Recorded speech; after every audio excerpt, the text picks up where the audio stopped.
Mainmise sur le vivant, à coup de brevet. On a lancé il y a 2 mois une campagne pour faire sauter les brevets sur la quinoa. Tu sais, la quinoa, c'est le Pérou, c'est le Bolivie, c'est la Chili. Donc, pour faire de la bio propre chez les Blancs, on achète de la quinoa qu'on retrouve chez magasin X, Y, Z, ABCD à X euros. Pendant ce temps-là, le paysan péruvien, le paysan bolivien ne peut pas avoir une accessibilité, lui, à la quinoa. Il n'a plus rien à manger.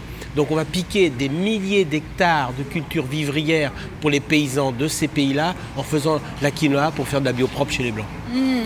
Maintenant, contrairement à ce que disent des grands coquins, on peut faire pousser de la quinoa en France. Ce qu'on fait depuis les années 94 ou même antérieures à Cocopelli, avec Terre de Semences, avec Dominique dans l'Allier. Même moi je l'ai fait. Tu vois. Leur semence. Alors qu'il y a des grands coquins qui disent qu'on ne peut pas faire de la quinoa depuis des années et des années. Ce qui veut dire que ça a cloisonné tout le topo au niveau des paysans. Or, il y a des centaines d'hectares de quinoa en France qui poussent en Anjou. Et il y a un grand coquin qui a mis des brevets là-dessus pour aller voler des sous, j'allais dire, à des paysans français à coups de brevets sur des quinoas. Tu vois. Donc on veut faire sauter ces brevets. C'est pour ça qu'on a lancé il y a 2 mois une campagne large de quinoa en donnant des dizaines, des centaines, des milliers de sachets de graines de quinoa aux gens, une feuille d'explication, les conseils de jardinage, comment on peut faire et tout ça, et aussi une fiche d'évaluation pour permettre aux gens de nous envoyer une petite évaluation, un petit rapport complet, sur le sujet. Donc c'est l'arche de quinoa, on retrouve ça sur le site de Cocopelli. On a mis un gros dossier pour expliquer, on a donné des noms de qui sont les grands coquins, voilà, à travers une université en Hollande, et puis l'autre grand coquin, et patati et patata. L'arche de quinoa. Donc semer de la quinoa, on peut le faire en France. On le fait partout, ça pousse à 4000, ça pousse à 2000, ça pousse au bord de la mer, ça pousse au long du lac Titicaca, mais ça pousse surtout en France. La preuve, Joe l'a fait en Seine-et-Marne. Donc on peut le faire, Voilà. Et de la quinoa qui est sans saponine. Donc tu n'as pas besoin de laver pendant 25 ans, parce que c'est riche en saponine, donc très amer, et tu peux la manger directement. Voilà. Il y a un double problème en fait avec la graine, c'est l'accaparement. C'est-à-dire que les gens sont vraiment privés de ces variétés-là, qui a une biodiversité énorme, c'est ce que vous faites avec le quinoa. Et il y a aussi le problème de l'autonomie. C'est que les paysans, effectivement, ils sont obligés de racheter. Donc il y a un côté biodiversité, un côté autonomie alimentaire qui est primordial pour un paysan. Essentiel. Ouais, et qu'on a autonomie semencière, sécurité alimentaire. Autonomie semencière, sécurité alimentaire. En Inde, ils sont 2000, 3000, 4000, 5000, 100 000, 10 000 qui se suicident à longueur d'année parce qu'ils ont non-accessibilité au niveau de la semence. Parce qu'ils sont complètement coincés, parce qu'on leur a filé des hybrides fins ou des semences transgéniques et le packaging qui va avec, à savoir la molécule de glyphosate et patati et patata. Donc, il faut permettre à tous ces gens d'avoir une autonomie semencière, et ce qui permet d'avoir la sécurité alimentaire. Ça, c'est essentiel. C'est marrant parce que ça me fait penser à quelque chose, je ne sais pas si ça t'a fait tilt, mais du coup, autonomie alimentaire, autonomie semencière, pas forcément autonomie semencière d'ailleurs, puisque toi, tu as été faire une petite balade avec Christophe de Audi et tu t'es aperçu que finalement, il n'y avait pas que la semence. C'est vrai qu'il n'y a pas que la semence. Alors vas-y, explique-nous. T'étais là. Hein. Non, en fait, du coup, j'ai du mal à en parler maintenant parce que, du coup, j'ai subi les inondations du siècle. Donc, dis-nous ce qui s'est passé. Je suis complètement d'accord. On peut en parler. Pourquoi il y a des inondations ? Christophe de... Ah oui, pourquoi les inondations ? On peut le dire. On ne l'entend pas ni à la télé, ni à la radio et tout ça. Il ne parle pas des causes. Il y a une vidéo très bien de Claude Bourguignon qui tourne en ce moment. Il n'y a que Claude et Lydia. C'est tout. Claude et Lydia. Les terres, le béton et on peut dire aussi les sols la maire de Paris aussi qui a, je pense... qui a eu la main un peu lourde sur les vannes, je pense qu'elle a fermé de manière préventive et c'est pas correct parce que c'est normal d'inonder les campagnes parce que c'est beaucoup d'argent à Paris, mais par contre tu peux pas inonder comme ça d'un coup, c'était, moi je pense que c'était un peu hasardeux. Au-delà de ça, ce qui est important d'expliquer, c'est que c'est pas forcément la faute de la pluie en fait si on y est inondé, mais plutôt le problème des sols. Ouais, le sol qui boit pas, ouais, c'est sûr. À cause de notre façon... Des sols appauvris. Un sol vivant est capable d'absorber 100, 200, 300, jusqu'à 300 mg, tu vois. Là, très rapidement. Mais alors pourquoi Un ça sol absorbe avec les plus tracteurs, les sols avec les tracteurs. T'as vu le tracteur de Les ton tracteurs grand-père et la chimie. Ouais, et maintenant les tracteurs de ton père, de ton grand-père, les gros tracteurs que tu vois maintenant avec tout le matériel agricole. Et là, ils absorbent 1 ou 2 mm. Ça reste en surface et voilà ce que ça Parce donne. qu'il n'y a plus de vie dans les sols. Il y a Sol plus toute appauvri, cette, il y a plus rien, il y a plus microbiologie, tous ces petits insectes qui se baladent. Et, c'est fini. Les enfants, là, j'ai retrouvé ça ce matin avant de venir. J'ai pensé à ça. J'ai eu un flash cette nuit. Changeons d'agriculture. Allez sur le blog de Jacques Capla. Jacques Capla est un ami qui est ingénieur agronome, qui a écrit un bouquin extraordinaire aux éditions Actes Sud. Comment on peut nourrir l'humanité avec l'agriculture biologique. Jacques Capla. Et là, il avait fait un dossier le 18 mars 2015. Alors que c'était l'année internationale des sols, 18 mars 2015. On est en plein dans l'actualité actuelle. C'est en plein dedans. Il y a un petit 4 pages, vous pouvez le trouver facilement sur le blog de Jacques, et c'est en enfantin. Jacques Génial. Capla, C-A-P-L-A-T. Voilà, pour L'eau ceux qui ont envie de stockée dans le comprendre sol les pour inondations. éviter... On sait tout ça. C'était on l'ONU sait. aussi. Hein. Il y avait un rapporteur, Olivier De Schutter, qui avait mené une étude pour dire qu'avec le bio, on pouvait largement nourrir 15 milliards de personnes. On C'est-à-dire sait. que toutes les, Ouais, mais ça, ouais, c'est. tout ce qui est dit tu vois, Oui, par mais rapport alors à il y, l'agriculture en a intensive. toujours qui vont dire oui, mais non, mais qui trouvent une façon de... Enfin, avec beaucoup de mensonges, hein, souvent, mais Ouais. du coup qui trouvent une façon de contrecarrer tout ça. Bah, c'est-à-dire que l'agriculture intensive, c'est vrai qu'elle t'apporte énormément au début et après le sol il est mort. Quoi. Tu sais, c'est comme l'hybride fin. L'hybride en première année peut donner des choses un peu... hein, Ouais. Et après, tu retournes au dégénère. tiroir caisse. C'est Ouais. tout. C'est tout. Donc c'est de l'illusion, c'est vendre du rêve, mais du rêve qui n'est pas positif, quoi, en quelque sorte.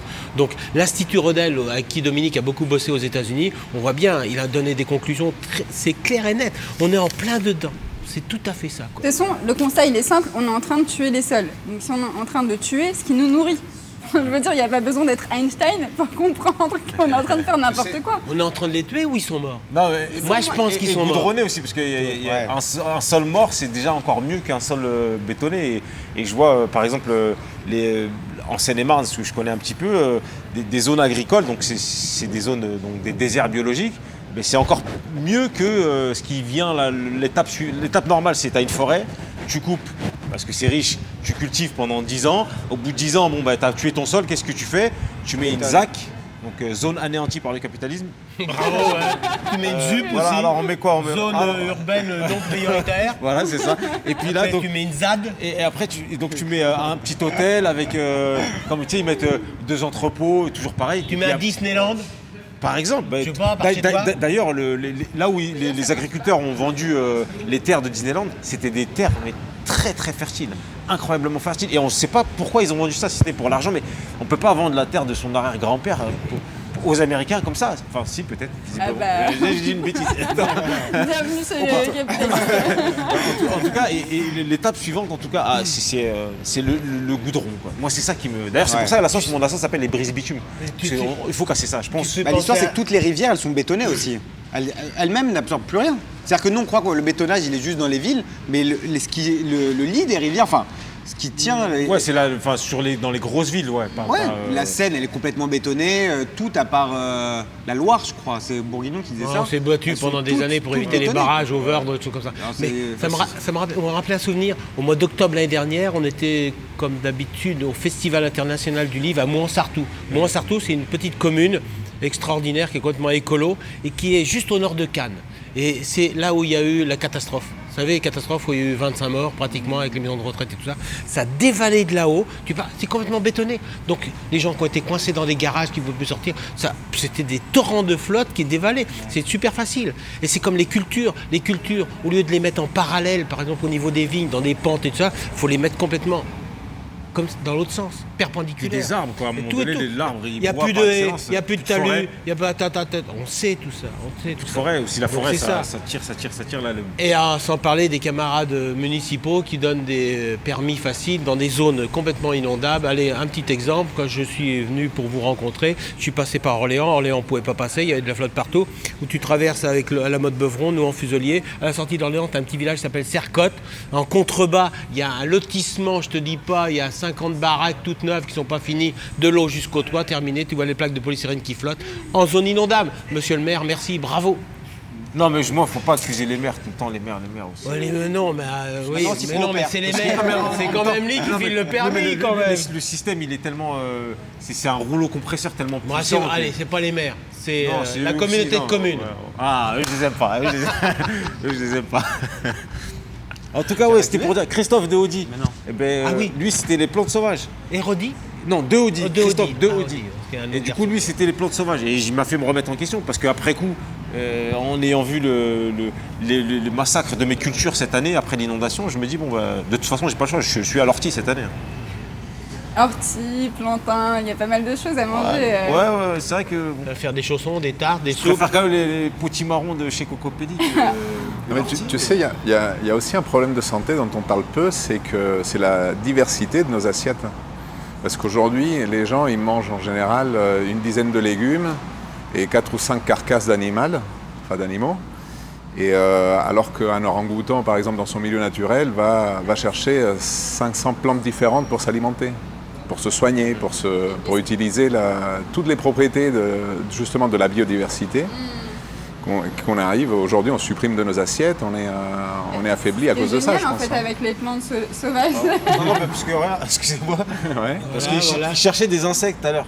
Bah voilà, tac, Ton et jardin. parti. Ah yes, un petit pollinisateur. Pardon. C'est les mêmes tomates dans les mêmes supermarchés, c'est deux golden, pommes. c'est deux trucs. D'où l'intérêt de savoir reconnaître en fait les plantes qui nous entourent. Donc là en ce moment on est en train de boire un petit truc à la fleur de sureau. Hein. Excellent d'ailleurs. Bon, Merci, Caro. les fleurs de sureau, il y en a un petit peu partout autour de nous, même quand on vit dans les villes, dans tous les jardins de Paris. Voilà. Mais si tu sais pas le reconnaître, bah ça sert à rien. Alors on va tout de suite enchaîner avec ton reportage, Christophe de Audi, qui nous amène pour une balade pour apprendre à découvrir les plantes sauvages et médicinales. On regarde ça. Salut les gens qui s'aiment, moi c'est Joe Damas. On est à Vincennes et je vous amène à la rencontre de Christophe de Audi, le spécialiste des plantes sauvages, comestibles et médicinales. J'en ai l'eau à la bouche. Hein, ouais, c'est naze, mais bon, on est à la bourre donc on va garder ça. Hein, c'est quoi les consignes aujourd'hui? Attends, Joe, rase-toi. Attends, pas de langage châtié. C'est quoi ces conneries de chat, putain? Il dit les plantes après les animaux. Ah, les gros mots. Bah, il dit gros mots. Hein? Non, mais je fais ça parce que je suis jaloux en fait. Ben, j'aime pas les plantes sauvages. Déjà, qui dit une plante est sauvage? Il y a un codex ou un truc comme ça? Tu mets sur le ring un coquelicot avec un piment. Hein? Qui est gentil? Non! Moi, j'ai un potager. Alors, ça m'embête, les cuisines sauvages. Ben, regarde, je t'explique. Moi, j'enlève les orties. Hein? Je fais une butte. Permaculture, biodynamie. Je sème la bonne graine cocopelli. Hein? Et lui, il vient et me dit, ouais, non, Joe, fallait pas te prendre la tête. Fallait manger les orties. Fais chier! Bon, allez. Je vais quand même reconnaître, j'ai déjà goûté la cuisine sauvage. Et il faut quand même reconnaître qu'on met un pied dans la gastro. Voilà, quand on dit gastro, on a bien compris. Hein.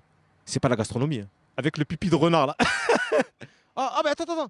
Il est là, Christophe. Ah, vraiment. Bah, écoute, ça fait plaisir de te voir. Je disais justement, la consoude, la sole végétale, vraiment, là, c'est la gastro. Hein. Alors, raconte-nous. Ouais, la consoude, t'as déjà goûté toi? J'adore. Excellent. Hein. D'accord, ouais, bah, la consoude, bon, déjà quand même, petite prudence avec la consoude, faut pas en consommer trop. Voilà, elle contient des principes actifs alcaloïdes toxiques pour le foie. Donc consoude, si tu veux goûter une fois, ça va, mais c'est pas quelque chose à répéter. Ah, m'caloïde. Et raconte-nous, c'est quoi ton travail? C'est quoi aujourd'hui? On va faire quoi? Alors aujourd'hui, on va aller à la rencontre des plantes, c'est-à-dire qu'on va aller les toucher, les sentir, apprendre des petits trucs et astuces pour les reconnaître. Et finalement, qu'est-ce qu'on va pouvoir en faire de ces plantes? C'est-à-dire, est-ce qu'elles sont comestibles, mais comestibles comment? Quelle partie? Est-ce qu'elles sont médicinales? Qu'est-ce qu'on peut en faire? Un petit baume, une alcoolature, une tisane? Voilà, qu'est-ce que ça va apporter pour la santé? Voilà, c'est l'idée de la sortie, c'est voilà, reconnaître les plantes, c'est une chose, mais on va plutôt se concentrer sur les comestibles et les médicinales. Mais déjà, il faut les reconnaître. T'as 2 secondes. C'est quoi ça? Voilà, ça par exemple, quoi ça? Ça aide, les 2 secondes, ils sont passés. Ça c'est une salade sauvage. Salade sauvage, d'accord. Ça se mange donc. C'est plus amer que la salade cultivée, mais toute jeune, ça peut se manger. Ouais. D'accord. Là-haut, bah, tu vois, hein, on a un beau sureau, un sureau noir, on dit. Donc ça, voilà, c'est plutôt les fleurs qui vont être vraiment très subtiles au goût, savoureuses. On l'appelle aussi la vanille du pauvre. La vanille du pauvre. La vanille du pauvre, ouais. C'est vraiment voilà, un petit goût litchi aussi, entre litchi, vanille. Voilà, c'est vraiment plutôt dessert. Il y en a qui en font des boissons, même dans le salé aussi, hein. Voilà, traditionnellement, les fameux beignets, Oui, beignets de fleurs de sureau, très bon. bon, t'as pas peur de t'empoisonner ou un truc comme ça? Moi, j'ai pas peur de m'empoisonner parce que j'ai appris à les reconnaître. Par contre, effectivement, c'est pas un univers où tout est comestible et médicinal. C'est-à-dire c'est pour ça que c'est important de les reconnaître. C'est-à-dire qu'il y a quelques plantes toxiques, il n'y en a pas énormément. On dit qu'il y a à peu près 6000, on lit qu'il y a à peu près 6000 espèces de plantes en France. Et sur les 6000 espèces, des vraiment mortelles, il n'y en a qu'une vingtaine. Mais j'imagine que le temps qu'on parle là, déjà, il y en a 20 en moins des espèces. Comment ça? La moto, la pollution, ça. Ah, ouais, dans ce sens-là, c'est vrai qu'il y a certaines espèces qui disparaissent, mais pas tant que ça. Pas tant que ça. Il y en a d'autres qui apparaissent, d'autres plantes qui, au contraire, aiment les pesticides, par exemple. Et ben elles vont apparaître, elles vont être favorisées. Donc, c'est pas spécialement positif, hein. Ouais, t'es plutôt un optimiste? Plutôt un optimiste. Ouais. D'accord. C'est beau et c'est rare surtout. D'accord. Et est-ce qu'il y a assez de plantes ici, là, on est à Vincennes, est-ce qu'il y a assez de plantes pour manger? Bah, ça dépend, hein. Mais il y a beaucoup de plantes, ça c'est sûr. Après, est-ce que c'est le meilleur endroit pour les cueillir? Ça, je sais pas, mais il y a énormément de plantes sauvages, surtout au printemps. C'est impressionnant l'abondance de plantes qu'il y a. Et est-ce qu'il y aurait assez de plantes pour tout le monde? Ça, de toute façon, c'est pas une question à se poser encore. Je pense qu'on est à peine, je sais pas combien de pourcentage de personnes qui mangent un peu de plantes sauvages. Mais il y a beaucoup à faire. Surtout que les plantes, ce qui est intéressant à savoir, c'est que quand tu les cueilles, pour la quasi-totalité des plantes, tu les tues pas. Elles repoussent. Bah, c'est connu, hein, quand on passe la tondeuse, il faut la repasser 3 semaines après. Hein. Bah, c'est pas pour rien, c'est qu'elle repousse en fait. Et ça c'est triple abondance. C'est connu pour l'ortie. Tu parlais de ton ortie que tu avais coupé. Tu m'en avais parlé là. Bah, ton ortie, tu la coupes, mais tu sais très bien qu'elle repousse. Et bah, c'est au contraire intéressant. C'est-à-dire tu les coupes, tu les utilises. Soit tu les fais sécher, soit tu te fais des jus, soit tu te fais des soupes. Et tu reviens 2-3 semaines après, tu as à nouveau de l'ortie, bah, tu la recueilles. Et puis tu peux faire ça. Bon, faut peut-être pas trop le faire non plus, parce que l'ortie elle va se fatiguer au bout d'un moment. Mais C'est vrai qu'à comparer avec la bouffe à Côte-Barre, ça marche pas comme ça. J'ai vu une pomme, tu l'enlèves. D'ailleurs, je me posais la question, est-ce que tu trouves ça normal que sur les plantes sauvages, il n'y ait pas une étiquette qui dise ortie, comme sur les pommes ou les bananes qu'on achète dans le commerce? on devrait faire ça. Hein. Allez. Mais t'aurais plus de boulot. Bah si, parce que derrière, il faut savoir pourquoi c'est l'ortie. Ah, d'accord. Hein, il faut savoir quoi observer, voilà, il faut mettre les plantes côte à côte pour voir les différences, les confusions possibles. Bah écoutez, je vous invite vraiment à aller voir son site internet, il est vraiment bien fait. C'est la nature sauvage et les aliments qui continuent.com. C'est le chemin de la nature.com. Voilà, le chemin est incroyable, vraiment très bien fait. Donc on va où là en fait? Alors là, on va se balader dans le bois de Vincennes. On va se balader, voilà, 2 petites heures. C'est des sorties découvertes que je fais un peu toute l'année. Voilà, j'en fais beaucoup sur participation libre, vraiment pour permettre à tous de pouvoir finalement me suivre, hein, tout au long de l'année. Même s'ils n'ont pas les moyens, ils peuvent vraiment, parce que c'est quoi, hein, la botanique, c'est quoi pour maîtriser les plantes? C'est les suivre. Parce que une plante, elle commence toute petite, elle grandit, ensuite elle va être en fleurs, ensuite elle va être en fruits. Si tu la connais que toute petite par exemple, ce qui est souvent un bon stade pour l'accueillir d'ailleurs, mais que tu l'as jamais vue en fleurs, tu la vois en fleurs, tu la reconnais pas. Et inversement, à tous les stades, il faut la connaître un peu à tous ces stades. Et il y a aussi les plantes qui ont leur saison. Donc il y a des plantes là, qui commencent à arriver dès maintenant, alors que moi je faisais déjà des sorties tout l'hiver jusqu'à maintenant, on ne les voyait pas. Donc le fait de me suivre régulièrement pendant ces balades, ça permet aux gens de suivre la nature aussi et de connaître un maximum de plantes. Je pense qu'en 1 an, il y a moyen de connaître bien, hein. C'est-à-dire pas juste le nom et à peu près vu de haut, tu vois, mais connaître bien une bonne 50aine de plantes. Et toi tu fais de la naturopathie aussi? Je fais aussi de la naturopathie, ouais, je me suis formé au Sénato, une naturopathie à Paris. Et voilà, c'est vraiment la naturopathie, c'est toutes les pratiques naturelles de santé, on va dire une synthèse de tout ce qui se fait autour des pratiques naturelles de santé. Donc voilà, c'est tout ce qui me passionnait. Quand j'ai découvert que la naturopathie existait, je me suis dit génial, il y a tout. Il y a tout en une, il y a tout en un, quoi.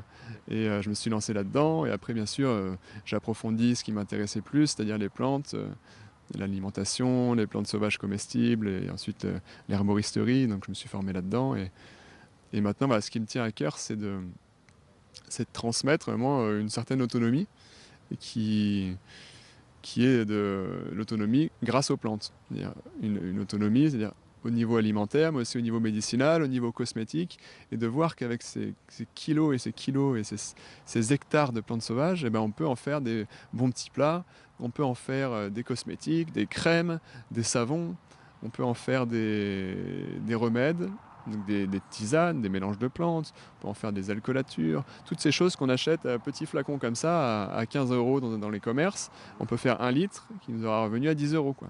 Bon, alors, tous les industriels, agro-industriels et la parapharmacie, si vous voulez l'assassiner, je vends son adresse. Hein. Allez.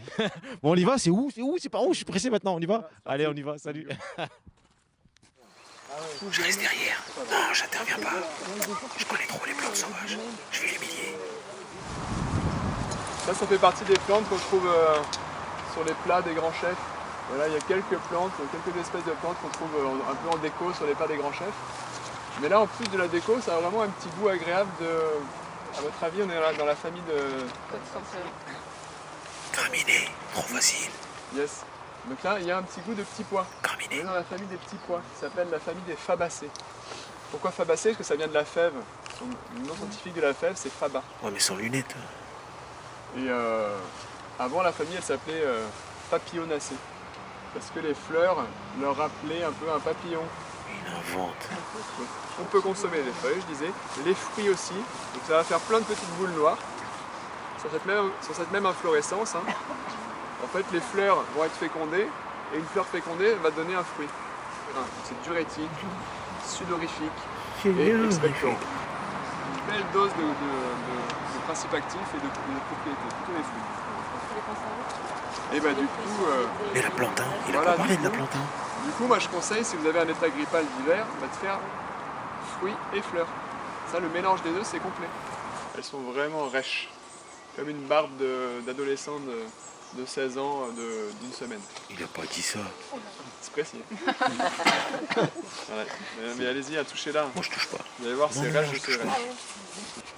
Cet alcaloïde fait que si vous en consommez un peu trop régulièrement, etc., potentiellement vous allez obturer votre veine porte, veine hépatique, quoi, qui va aller nourrir le foie, et donc nécrose et compagnie, c'est pas cool. C'est sûr, mourir, c'est Et pas vu cool. que voilà, la consoude Symphytum officinale. Symphytum officinale, famille de la bourrache. Mais elles sont piquantes celles-là, non? Ouais, elle est urticante, hein, c'est urtica dit urtica. Ah oui, non. Non, ça s'appelle urtica, donc c'est urticant. Donc, mais c'est pas urticant quand tu la caresses par en dessous. Il faut la caresser dans le Oui, tronçon c'est le du dessus de poil. la feuille qui est piquant, Voilà. c'est ça? C'est le dessus de la Faut- feuille ou faut même savoir les l'attraper. angles. Il y en a en Les dessous angles, aussi, hein. ouais. Mais si tu Ah la oui. prends comme ça, par en dessous, ça va. Et là, tu la caresses bien. Ce qu'il dit hors contexte, c'est chaud. Non, je rigole, pas besoin de la caresser, c'est juste pour vous montrer. Et t'en fais une boule. Fais une petite boulette comme ça entre les doigts. Elle est plus piquante après. Et là, elle est plus urticante, ça y est. Je savais qu'il Ah, par fumait, contre, c'est la pas un petite les cachet. doigts. Ça n'a pas été le cas, parce que je lui ai demandé, donc non. Je rigole. Et là, tu la manges. Et c'est n'importe quel type de nutriments qui peut rester dans les fibres, c'est des protéines, des vitamines. Il va parler de la plantain. C'est n'importe quel type de nutriments, ouais. Micronutriments, certains macronutriments. On perd beaucoup. On peut perdre pas mal, ouais. Si tu mâches pas des végétaux, tu les gobes tout rond, et bah, tu utiliseras beaucoup moins les nutriments, ils seront beaucoup moins assimilés que si tu mâches bien. Et voilà, si quelqu'un qui a une feuille à faire tourner, Tiens, qu'est-ce que je t'avais dit? prenez un stylo, et voilà, si vous voulez me noter votre mail en majuscule, you can. Et puis voilà, je fais aussi des petites sorties à la journée. Et là, dans des spots un peu plus éloignés, où on cueille, on pique-nique ensemble, donc je vous apporte souvent un petit quelque chose que j'ai préparé avec les plantes. Voilà, des petits ateliers aussi pour toutes les préparations que je raconte. Et des petits stages de plusieurs jours aussi. Voilà. Comme ça, vous recevrez les programmes sur le bot. Regarde, c'est ce que je te disais. La plantain, c'est ça. Hein, Christophe? Christophe? Mais c'est la nuit là. Eh, Christophe? Christophe?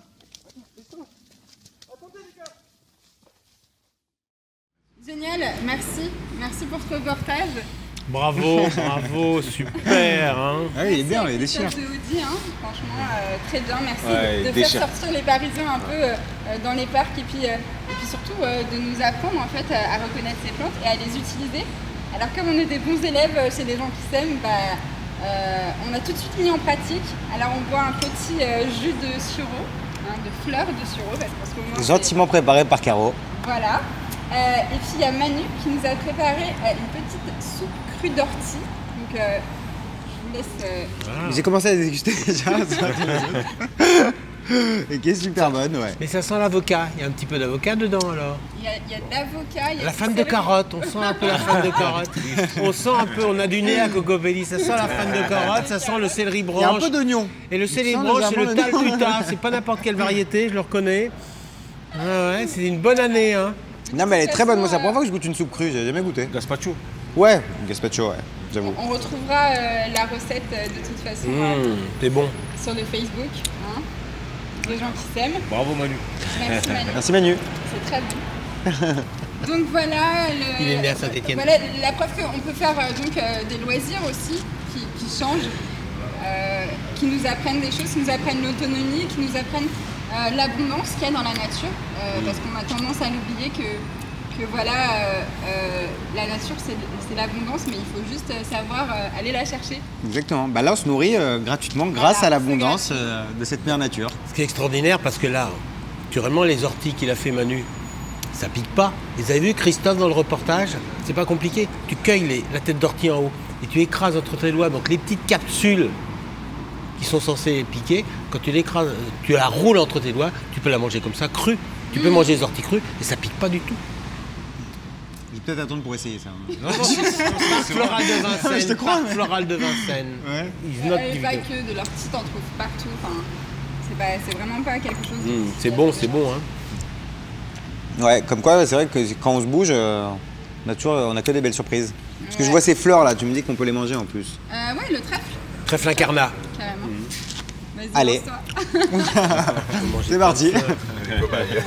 Toujours faim. Non mais c'est fou parce que moi, je sais pas si ça te l'a fait, mais moi après avoir fait cette balade, je voulais tout manger autour de moi. C'est-à-dire que chaque fois que j'allais quelque part, j'étais là, mais attends, ça peut pas se manger et tout. Je faisais des tests et tout. Parfois j'étais. Et il le dit d'ailleurs, le mythe d'Into the Wild, tu meurs à cause des plantes toxiques, il n'y en a quasiment aucune finalement. En France, 6000 plantes répertoriées en France, il y aurait une vingtaine de toxiques. Ouais. Donc proportionnellement, une Faut fois vraiment que pas avoir t'as- de bol quoi. une fois que tu as mis l'anamide phalloïde au niveau des c'est tout champignons ton dedans, erreur, il n'en reste plus que 19, il faut vraiment que... Si vous avez aimé l'émission, semez-la.